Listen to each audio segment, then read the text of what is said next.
Welcome, AP Chemistry Land. This is Mr. Bergman here. Today we want to talk about podcast 17.2. As you can see there, we've got some interesting things to discuss today. Looks like we want to discuss things called cell potentials and equilibrium. It's basically the connection between equilibrium, like KEQs and stuff like that, and electrochemistry. The Nernst Equation, this has to do with concentration. Remember the last time I talked about, we just made an assumption that all solutions were 1 moles per liter, 1 molar, and of course what do you do when they're not, and that's that piece. And then batteries and corrosion, kind of a conceptual thing just to say, hey, how does this all fit in your life? So that's kind of where we're at today. So let's get started. Let's talk first of all about cell potential and equilibrium. Basically the deal is this is a very simple thing. You have an equation right here, and this equation right here tells you how you can convert from the electrical potential, the E naught or E0, into free energy, cell potential, and actually this shouldn't say equilibrium. This would be cell potential and free energy. Yes, that's a typo, I think. There is an equilibrium one. We'll chat about that as well. And so essentially, folks, this is just if you know the cell potential. So let's take, for example, the classic reaction that we did as the galvanic cell. I had copper, 2 positive, and that goes to copper, plus 2 electrons on this side. And then we get out our trusty dusty table. Remember that the most important table of them all. Here, I'll flip back to it here, and we find copper's value right here. Here it is at the top here. Looks like it's 0.34 volts, and so that's 0.34 volts. And then I can have the zinc go to zinc 2 positive plus 2 electrons, and that's 0.76 volts. Now I could look that up in the table, but I've remembered it. So that's 1 volt.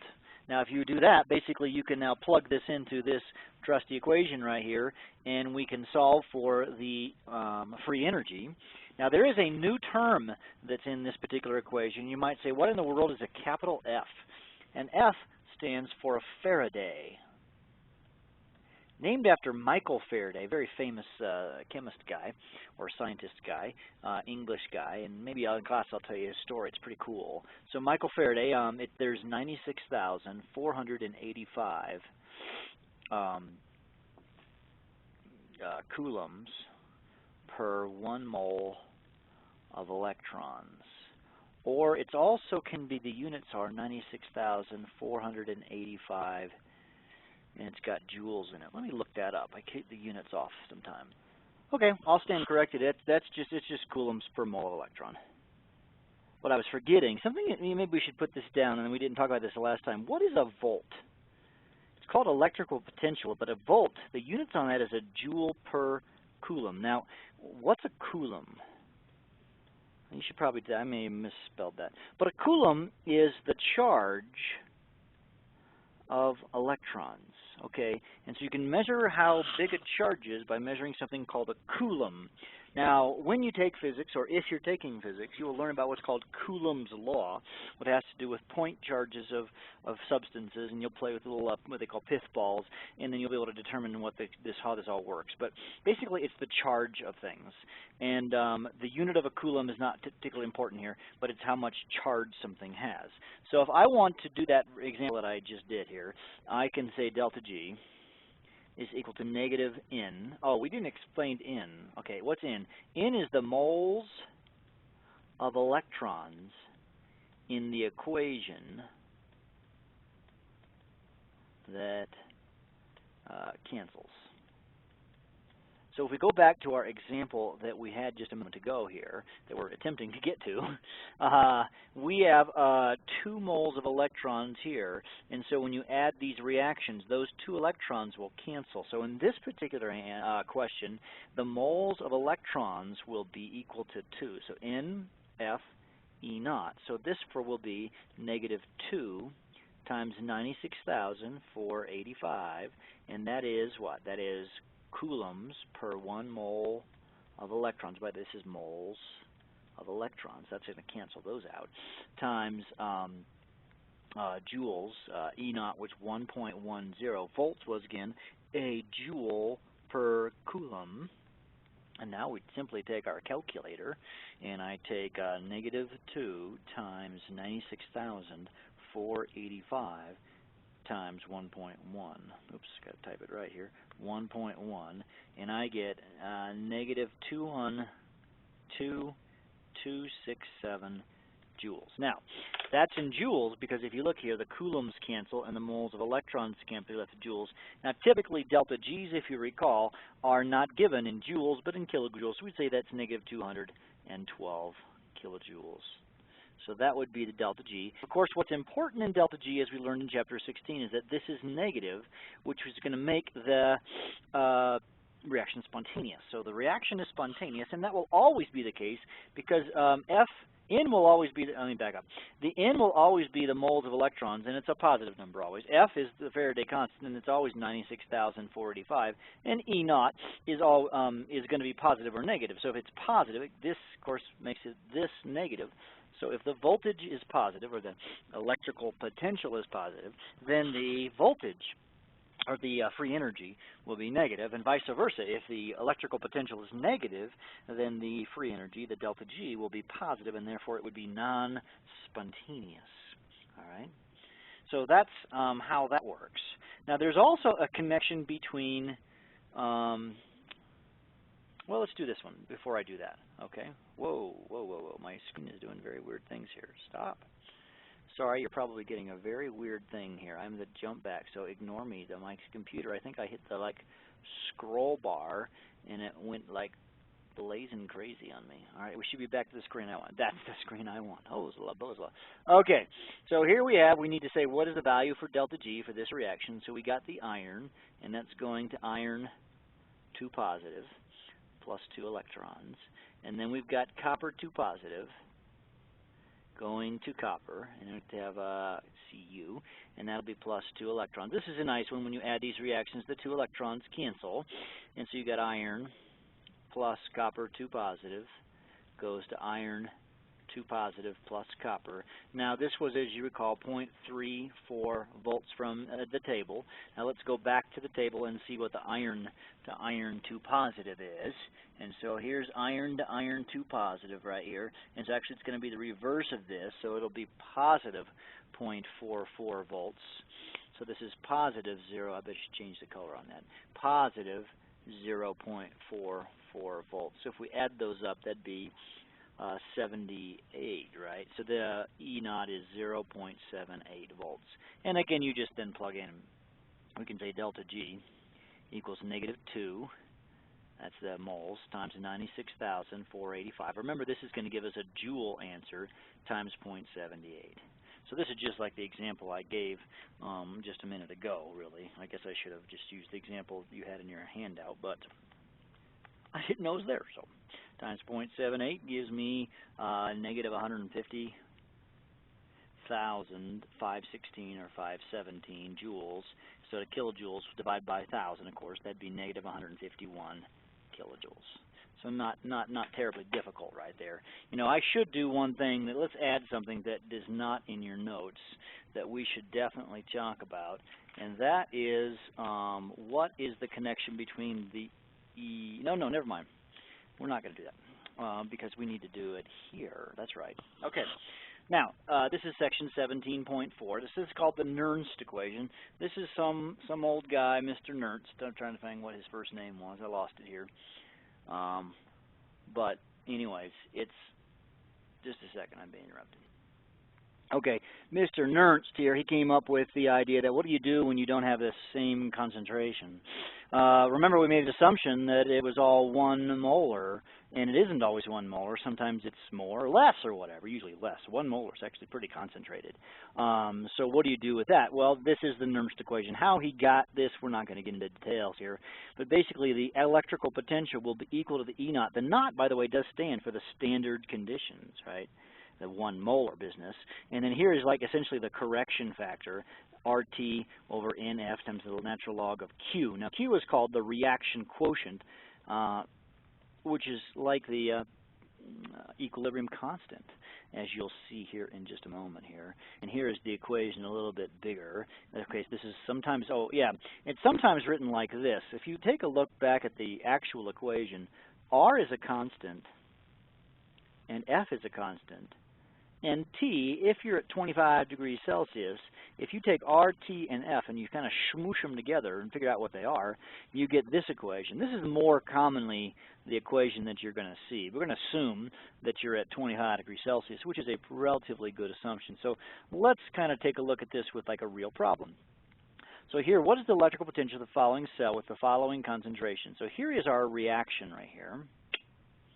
What would be the electrical potential of this reaction? Now, the first of all things, we've got to figure out what the E naught is. And so we have VO2, 1 positive, turns into VO2 positive, right? Now, what in the world reaction is that? I haven't seen vanadium. Oh, my gosh. So let's go see if we can find that reaction in our wonderful table. So we don't have to, like, memorize these things, as I talked about last time.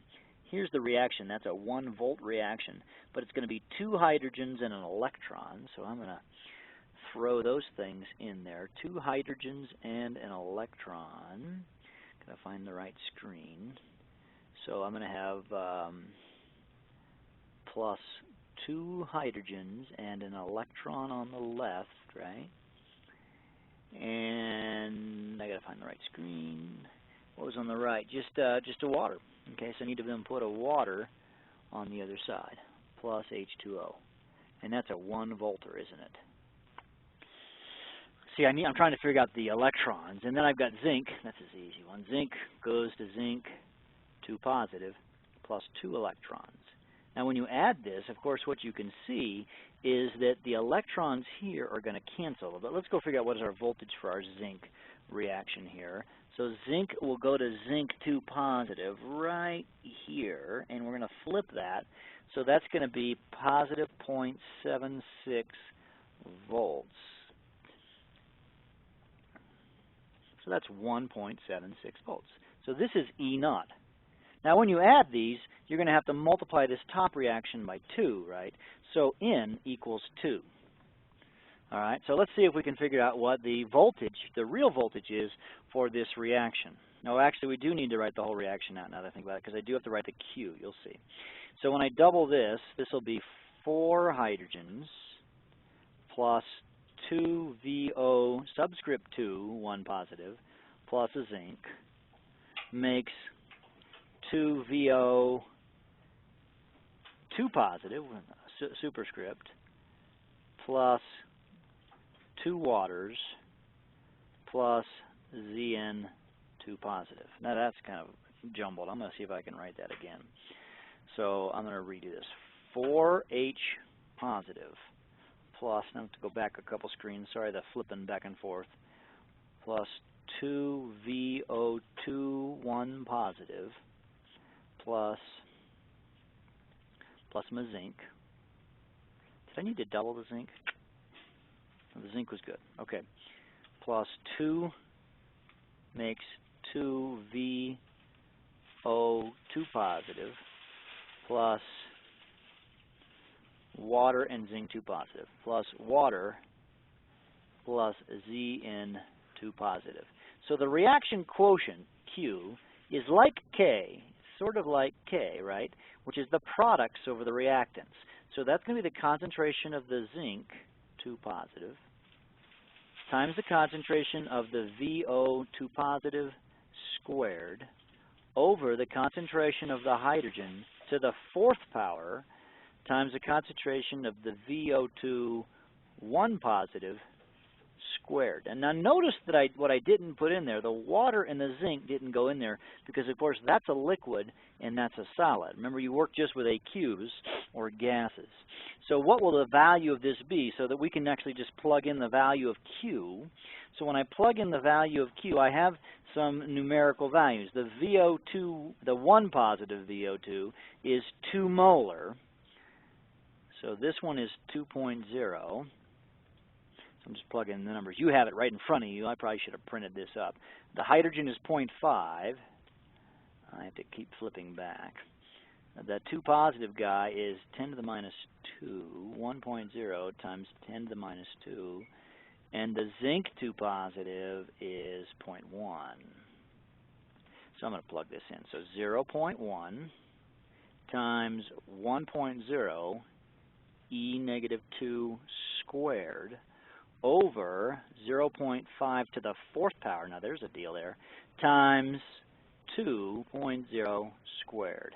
So what's this come out to be? So I take my calculator here and find that 0.1 times 1e negative 2 squared divided by 0.5 to the power 4 divided by 2 squared gives me 4 times 10 to the minus 5. So that's Q. Why do I need that? Because if you look at the Nernst equation, if we go back to the Nernst equation right here, this is the Nernst equation. I had to find Q.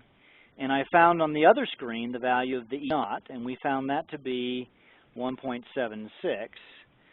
So if I say E is equal to 1.76, just plugging in for the Nernst equation, oops, minus, that's a subtraction signal, 0.0592 over 2, now because n was 2 if you recall from the balanced equation, times the log, now log base 10 I believe, no, pardon me, not log base 10, natural log of 4.0 times 10 to the minus 5. So I'm going to just type that into my calculator just as it says. So I'm going to say 1.76 minus 0.0592 divided by 2 times the natural log, ln, not the log, of 4, double E, negative 5, and I get 2.06, it looks like. This equals 2.06 volts. So the voltage went from 1.76 and went to 2.06. Now actually something I should chat with you about this. You can predict if it's going to go up or down without having to play on the mathematical game. Because if you think about this for a moment, we assume it's a 1 molar solution, but if you look at this, this was the hydrogen was 0.5, the VO2 positive was 2, and these numbers over here were 0.1 and 1 times 10 to the minus 2. Now if you look at these numbers on the product side, they are very small compared to these numbers. So that should shift the reaction from a Le Chatelier's principle to the right. And if you shift to the right, the voltage will go up. All right? Because you're shifting it to the right. So I could have predicted without doing the math, although if it asks for the math and do the math, you can predict if it's going to shift to the right or the left from a Le Chatelier's principle perspective. And then once you know that, you can determine if it's going to go up or down. So that's pretty good. Okay? That's how you do Nernst equation particular problems.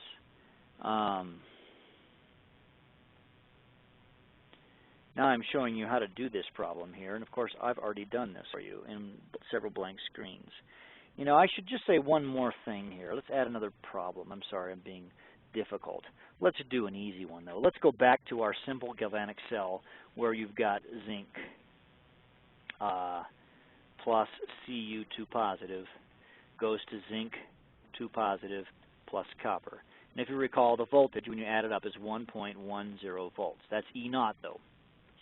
Okay, because these problems can be asked backwards, okay? So if you were to plug this in, you would say, you know, E is equal to E naught minus 0.0592 over 2 in this case. That's from this particular reaction. You have to look times the log, the natural log, ln, of the zinc 2 positive over concentration over the concentration of the copper 2 positive. Again, you lose the copper and the zinc metals because, of course, they're not ions. But this is a typical type of question. What they might ask you on the test, I've seen this in the AP test a couple of times, that they sometimes will ask you is they'll say, what is the concentration of the copper? Or possibly, what's the concentration of the zinc? So let's say that I know, because you could just like put these in a container, like you could do a little galvanic cell, you know, get a galvanic cell right here, you know, put a piece of copper right here, put a piece of zinc right here, and then you could put a voltmeter in between them, and you could measure the voltage. It's a very easy to do. And let's say I knew that the concentration of the copper was 1.0 molar. What's the concentration of the zinc? They'd ask. Given a voltage of, let's say that the voltage, or we would say E, is equal to 1.2 volts. What would have to be the concentration of the zinc? Well, you would just solve this by plugging everything in. In this case, you know E, you know E0, so you would say 1.20 volts is equal to 1.0 or 1.10 volts minus 0.0592 over 2 times the natural log of x over 1. So in this case, you're trying to solve for the concentration of the zinc. It's basically asking this problem backwards, isn't it? So on my calculator, you know, what I would do on this one is I would put this in my solver, I think, because you got natural logs of x. It's actually, and that's a little tricky. It's not that hard. It's, you know, e to the power if you remember your mathematics. So I'm going to type 1.1 minus 0.0592 divided by 2 times the natural log, I'm in my solver now, of course, of x over 1, which is x, of course, right? And then I'm going to subtract 1.20. And my guess, of course, is that the concentration needs to be a number. Actually, let's think about this. If my copper concentration we know is 1.0, and I want to make the voltage go up, I'm going to shift this reaction. The copper concentration's got to be a small number, so my guess is going to be 0.01 or something like that. And I'll do the alpha solve thing, and it's thinking, and I get a voltage.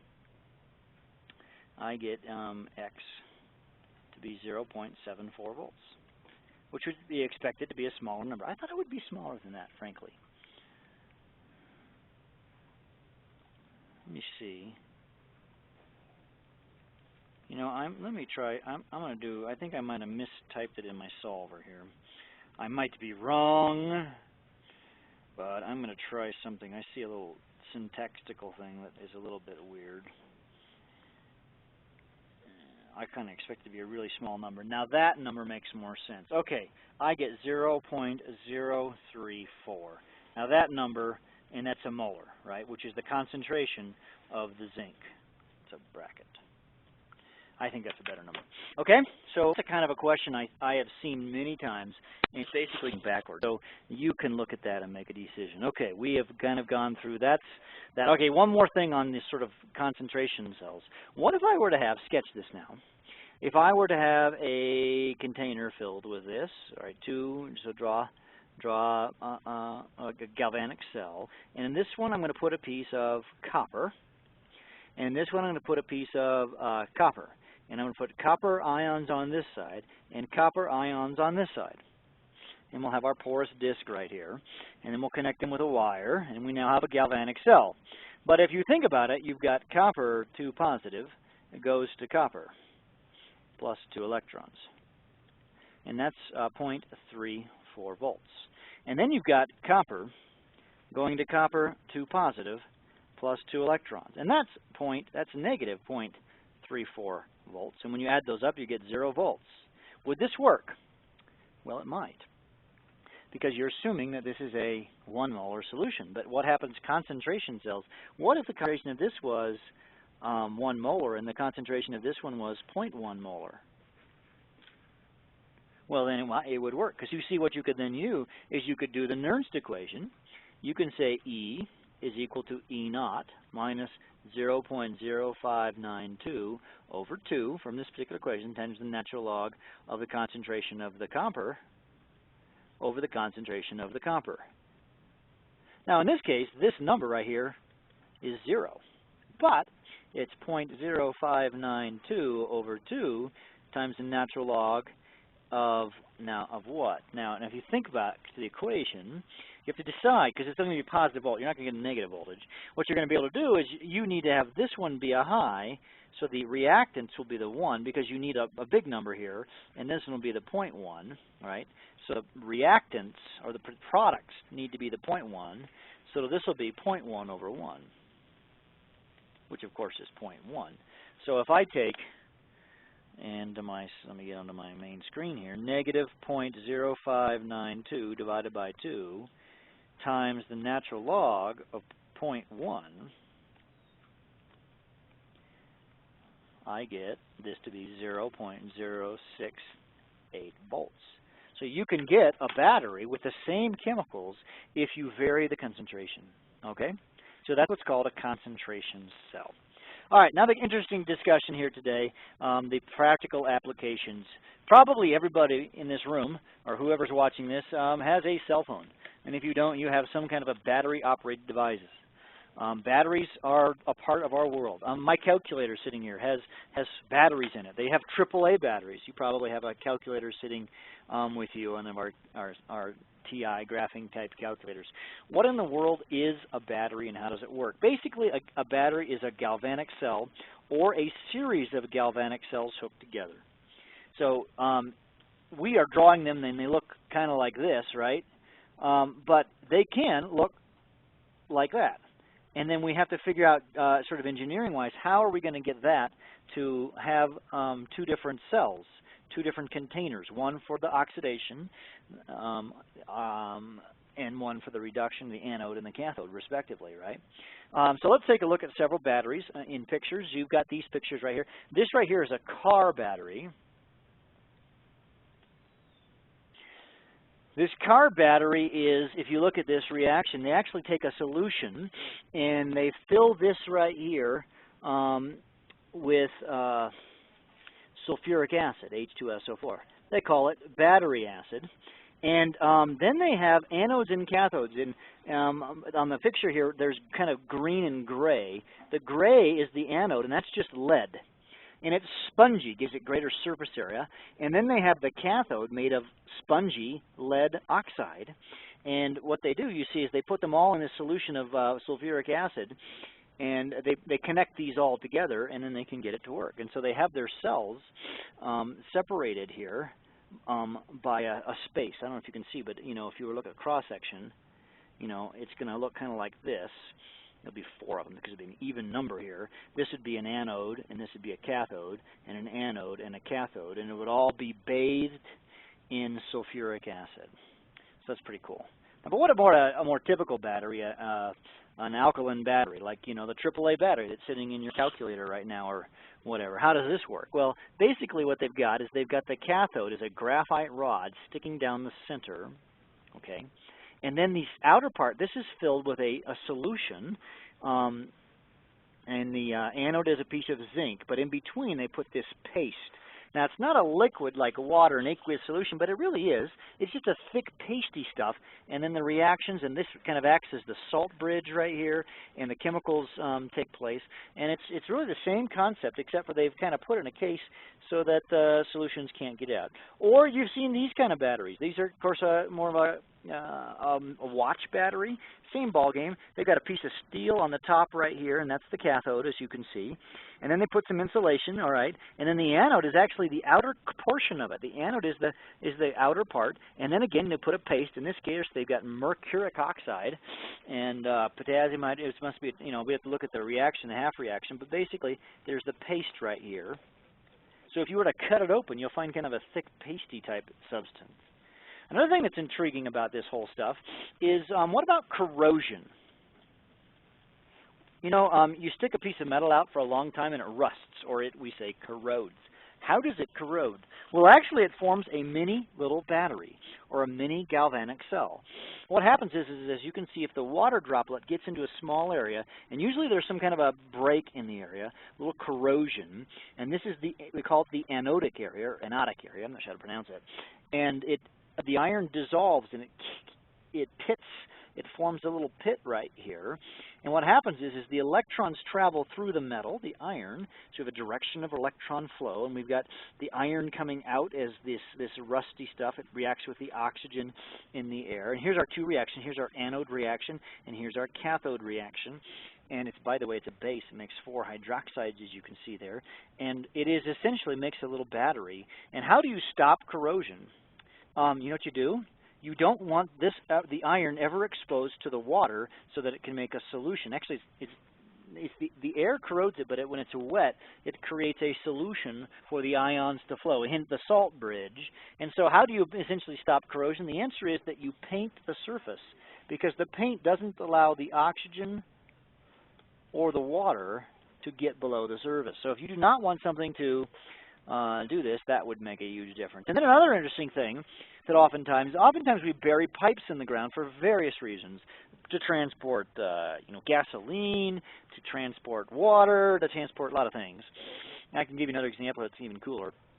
But you do not want your pipe to corrode because, of course, if it corrodes, then whatever in here will leak out, and that's not good. And what they do is they actually will take a wire, and then they will create, on purpose, they will take a piece of magnesium, a very much more active metal. It's a more active metal. If you look back at the table, our important table, magnesium is a very active metal down here with a voltage of minus 2.37 volts. Or actually positive 2.37, because you're going to want to go into the oxidation mode, as opposed to iron, which is much higher on the list, or at least higher. I don't know, it's much higher. Here it is right here at negative or positive 0.36 volts. And so what you do is they call this a sacrificial anode. All right, so this is called the sacrificial anode. And what they want to do is they want the magnesium to corrode and disappear so that the pipe doesn't. This is also used, by the way, I'll tell you an interesting story here in just a minute. This is also used in ships. This is a boat. Looks like a submarine. Deal with it, okay? Okay, there's a boat right here with a propeller. And what they do is, of course, if the boat is made of some type of a metallic object, actually oftentimes it's the propeller that's made of, most propellers are made of a steel. And if you are in your boat, of course, you are automatically in the water. And oftentimes boats travel in salt water, so the ocean. So if you're in the ocean, of course, then you have salt dissolved. You get sodium ions and chloride ions, and that would cause this to really go away. And so what they do is they take a piece of wire and they hook a piece of magnesium up to it, and then the magnesium disappears and your propeller doesn't. I'm not sure I've told you this, but at one point, he's now moved, my father lived on a boat, and he had a propeller. And when he bought the boat, he did not have them check the propeller very carefully, unfortunately. He did kind of an inspection and said, oh, it's fine. Well, what they forgot to check was that this piece of magnesium was almost completely corroded. It was almost gone, because once this is gone, you want to replace it with a new piece of magnesium. And he did not have it checked, and essentially his propeller right here was ruined. And as it got ruined, he had to then replace the propeller, which cost him many thousands of dollars, where this piece of magnesium, I think, would have been about a $20 bill. But he didn't check it, or didn't have the people who were checking the boat check it. It's under the water, so it does make it a bit of a tricky deal, but it cost him thousands of dollars to replace this iron or steel propeller, where he could have spent $20, I don't know, maybe $100 on a piece of magnesium that would have stuck to the bottom of the boat, or wherever it is. I'm not sure exactly where they take the piece of magnesium. It has to be under the water and hooked up with a good wire to your metal assembly, but that's how that works. So. Interesting thing. It's the same concept as this anode here in the ground, but I thought it was a more interesting example. This soil here is moist, but salt water is moist kind of because it is water, and it is salty, which produces lots of electricity. Well, that's it. This is a little shorter one, isn't it? So I hope you are enjoying AP Chemistry Land. We are getting close to finishing our content. How cool is that? Have a great day. We'll talk to you in class.